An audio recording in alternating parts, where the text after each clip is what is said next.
በክርስቲያኖች መካከል የሚነሳ አንደኛውና ከራካሪ የሆነው ርዕሰ ጉዳይ እውነተኛና ዳግም የተወለዱ አማኞች ደህንነታቸውን ይዘው ይቆያሉ ወይስ ያገኙትን የሚያጡበት ሁኔታ ይኖራል የሚለው ነው። ድነናል፣ እየዳንን ነው፣ እንድናለን የሚለው ሐሳብ መጽሐፍ ቅዱሳዊ ነው ወይ የሚል ጥያቄው ተደጋጋሚ ተጠይቋል። መዳንን ካገኘው በኋላ የዳነ ሰው መዳኑን ሊያጣ ይችላል ወይስ አንዴ ከዳነ ዳነ ነው? Can I lose my salvation? ልመልስላችሁ መስሏችሁ ነው አሁን ጠያቂ ነኝ እኔም እግዚአብሔር የሰጠውን ይነሳል ብዬ አላምንም። እግዚአብሔር እንቁልልጭ ይጫወታል ብዬ አላምንም። መልካም አይምሮ በምን ይበላሻል? በተበከለ ዕውቀት። ማንኛውም ክርስቲያን በአንድ ወቅት ክርስቶስን አምነው የተቀበሉና ኋላ ግን ይህን እምነታቸውን የተዉ ሰዎችን አማኞች ለዘላለም ዋስትና አላቸው። ምክንያቱም ከእግዚአብሔር ጋር የታረቁ መሆናቸው ስለታወቀና ከእርሱ ጋር ሰላም ስላላቸው። መጽሐፍ ቅዱስ በግልጽ አምነው የነበሩ ሰዎች ድነው የነበሩ ሰዎች በኋላ ግን እምነታቸውን በመጣላቸው ምክንያት እንደሚጠፉም አስረግጦ ይነግራል። ሰው ከዳነም በኋላ ሊጠፋ ስለሚችል እንዳይጠፉ መዳናቸውን የሚያጸኑበትን ነገር ነው ማስተዋል። ስለዚህ በእምነት በጸጋ ድናቸዋል። ሰው በሁለት ነገር ነው። አንደኛው በክርስቶስ ኢየሱስ ማመን አለበት። ከዛ ድነቱ በጸጋ ነው። ጸጋ ማለት ስጦታ ነው። ለማይገባን ለኛ የተሰጠን ልዩ ስጦታ ነው። ስለዚህ ይህም የእግዚአብሔር ስጦታ ነው እንጂ ከእናንተ አይደለም፣ ማንም እንዳይመካ በስራ አይደለም። ምክንያቱም እግዚአብሔር አስቀድሞ ያዘጋጀልንን መልካም ስራ እንድንሰራ በክርስቶስ ኢየሱስ የተፈጠርን የእግዚአብሔር እጅ ስራዎች ነን ይላል። አማኞች ስላላቸው ዋስትና ወይም መተማመኛ እንደዚሁም የክርስትና ህይወታቸውን በመራመድ ረገድ ስላላቸው ጽናትና የመንፈስ ብርታት መጽሐፍ ቅዱስ ምን ያስተምረናል? የሕግን ስራ በመስራት የሰው ልጅ አይጸድቅም። የሕግ ስራ ሰርቶ ሰው የሚጸድቅ ቢሆን ኖሮ ክርስቶስ ኢየሱስ መጥቶ በምድር ላይ አይሞትም፣ ሞትን አይቀምስም። ስለዚህ የሕግን ስራ ሰው መስራት ባለመቻሉ ኢየሱስ ክርስቶስ መጥቶ በምድር ሞቷል። ይሄ ሲባል አንዳንድ ሰዎች እንደዚህ ይላሉ። ሰው በጌታ ኢየሱስ ክርስቶስ አምኖ ዳነ። ኃጢአት በመስራት አይጠፋም። በድካም አይጠፋም። በመውደቅ አይጠፋም። በመሳሳት አይጠፋም። እንዲና እንዲያ በመሆን በፍጹም አይጠፋም። ምክንያቱም ኃጢአት በመስራት ከጠፋ ድሮውንም የዳነው ጽድቅ በመስራት ነው ማለት። ስለዚህ ጽድቅ በመስራት ካልዳነ በመስራት አይጠፋም። ሰው የሚድነው በኢየሱስ ክርስቶስ የሚገባው መግቢያው በር እሱ ነው። እንደ ሴም በር ነው የሚያስወጣው። ታዲያ እንደዚህ ከሆነ ኃጢአት እንስራ፣ አመፃን እናድርግ፣ እንደገና ዝሙት ቤት እንበድ፣ ምድራዊ ዓለማዊ ነገር እናድርግ ይላል። እንደዚህ መጽሐፍ ቅዱስ አይልም። እስቲ 11 ቁጥር እናንብብ። ቲቶ 2 ድነት የሚገኝበት የእግዚአብሔር ጸጋ ለሰዎች ሁሉ ተገልጧል። ድነት የሚገኝበት ስራ ተገልጧል አይልም። የእግዚአብሔር ጸጋ ተገልጧል። ድነት የሚገኝበት ይህ ጸጋ ይላል በኃጢአት መኖርንና ዓለማዊ ምኞትን ክደን ይላል። ይሄ ጸጋ ሲመጣ ነው ያን ችሎታ የምናገኘው። በእኛ ችሎታ ዓለማዊ ምኞትን መካድ አንችልም። በእኛ ችሎታ ምድራዊ ዓለማዊ ስጋዊ ሰይጣናዊ ጉዞን መከላከል መቆም አንችልም።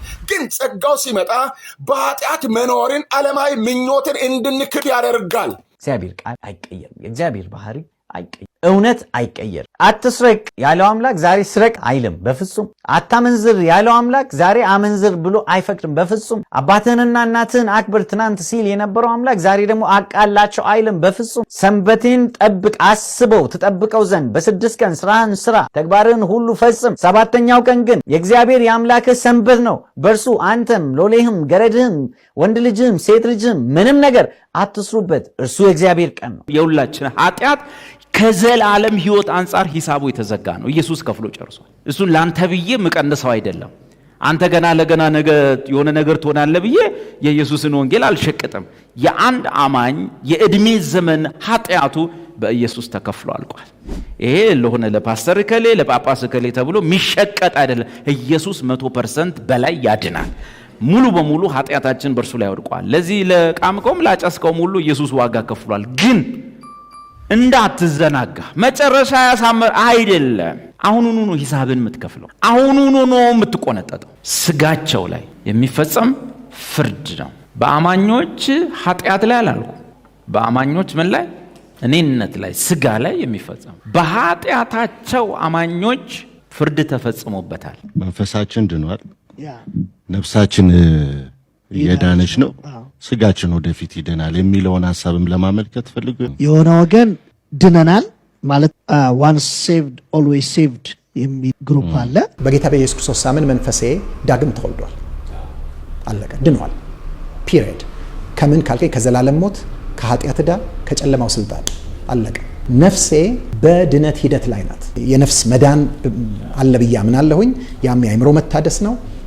ያም ጌታን በማወቅና በመንፈሴ ውስጥ የመጣው የክርስቶስ ሕይወት ሐሳቤንም ስሜቴንም ፈቃዴንም እየተቆጣጠረ የሚሄድበት ሂደት ነው። የነፍስ መዳን ለዋለሁ። በዛ ሂደት ላይ ነው ያለሁት። ስጋዬ አልዳንም። ስጋዬ ገና ቤዛነትን አላገኘም። ገና ልጅነትን አልተካፈለም። ጌታ ኢየሱስ ክርስቶስ በሚመጣበት ጊዜ ያኔ ይሄ ይፈጸማል። ስለዚህ ድኛለሁ፣ እየዳንኩ ነው፣ እድናለሁ ብዬ ነው ማለት ኖ ወይ ድነናል ወይ አልዳን። መንፈሳችን ድኗል፣ ነፍሳችን እየዳነች ነው፣ ስጋችን ደግሞ ወደፊት ይድናል ነው።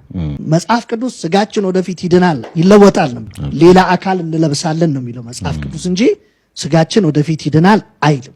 ይሄ መጽሐፍ ቅዱሳዊ ሐሳብ አይደለም። ነፍሳችንም ትራንስፎርም እያደረገች እንጂ የዳነች አይደለም። ስንድን ድነናል። መጽሐፍ ቅዱስ ላይ ጸጋው በእምነት አድኗችኋል ነው እንጂ ያድናችኋል አድኗችኋል ነው የሚለው። ኤፌሶን 2 ላይ እዛው በጸጋ ድነናል እንጂ እንድናለን አይልም። በልጁ የሚያምን የዘላለም ሕይወት አለው እንጂ ይኖረዋል አይልም። ሰው ዋናው መንፈሱ ነው። ስለዚህ መንፈሱ ድኗል፣ ስጋው አልዳነም። ስለዚህ ባልዳነው ስጋው የፈለገውን ቢያደርግ ምንም ማለት አይደለም። እግዚአብሔር በስጋችን ስለሚደረገው ነገር ብዙ ግድ የለውም፣ ዋናው መንፈሳችን ነው ብሎ ቢለኝ ኦኬ፣ ስህተት ትምህርት ይሆናል። እግዚአብሔር አንቺን ካዳነ በኋላ ለምን አዳነ እንኳን የሚል የሐሳብ ለውጥ የለበትም። ግን ቀጥሎ ማናሰው ሐሳብ ደግሞ ከሰው አንጻር ነው ድነት ሊያጣ የሚችልበት 10:26 ላይ የእውነትን ዕውቀት ከተቀበልን በኋላ ሆን ብለን ጭቃሊ ሰመረኝ ሆን ብለን ዴሊብሬትሊ ማለት ነው የታሰበበት ሆን ብለን ኃጢአትን በኃጢአት ጸንተን ብንመላለስ ይላል ከእንግዲህ ለኃጢአት የሚሆን ሌላ መስዋዕት አይኖርም።